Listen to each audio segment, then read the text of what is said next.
A Medford man offered $2 million in an online lottery is told he has to pay up before getting his money. But it's all just a scam. In tonight's News 10 special report, Cyber Scams, Chris Jones tells us what to look out for. Chris? Well, Libby, this is a scam that's been around for a while. But for some, the hope of winning millions seems to cloud their judgment. Radon Reed is down on his luck. To pay the bills, he put his truck up for sale, he put his house up for sale, and neither is budging.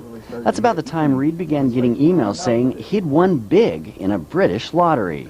I didn't think much of it, just 86'd them from my email, and then they started getting a little more official look in, a little more official look in. Investigators at Southern Oregon's High-Tech Crimes Task Force say that's exactly how scammers try to get you. That's really what the phishing scams are all about, is trying to look like it's something real when it isn't, and some of them are very, very convincing. Slowly but surely, this phishing scam began to reel Reed in. From what I calculated out, according to their pounds versus dollars here, that's $2 million. Hell yeah, I can use $2 million. The catch? Reed was asked to pay $1,300 in shipping costs before he'd ever see the money. Officials say this is a classic phishing scam. If you never played the British lottery, obviously there's no money there for you to get, so that should be one thing just to remember. And again, if it's too good to be true, it is. If you get an email you're unsure about, officials say you can paste part of the email into a Google search. If it's a scam, you'll usually see several postings pop up from other people who got the exact same email. Back to you.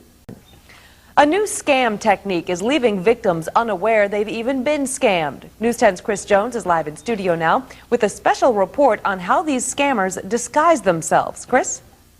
Shannon, all week we've looked at examples of phishing scams where the scammer will cast out emails or text messages and hope someone takes the bait.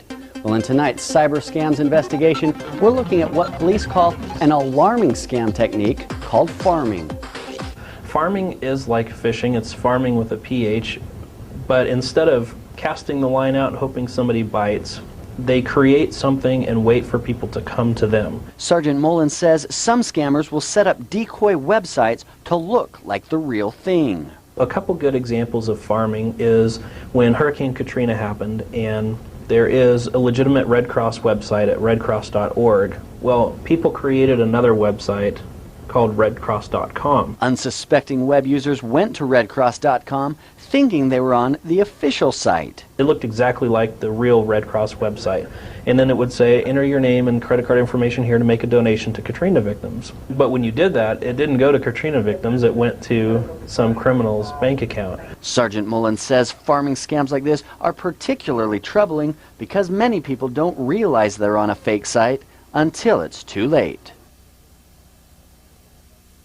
Now, the phony Red Cross website has since been shut down, but officials warn new farming scams come out every day. They say it's important to know what websites you're visiting and to be careful what information you give out online. Shannon, back to you. Chris Jones, thank you, Chris. With so many scams out there, it's often hard for police to track down the scammers. In tomorrow's Cyber Scams investigation, we'll take a look at what's being done to bring scam artists to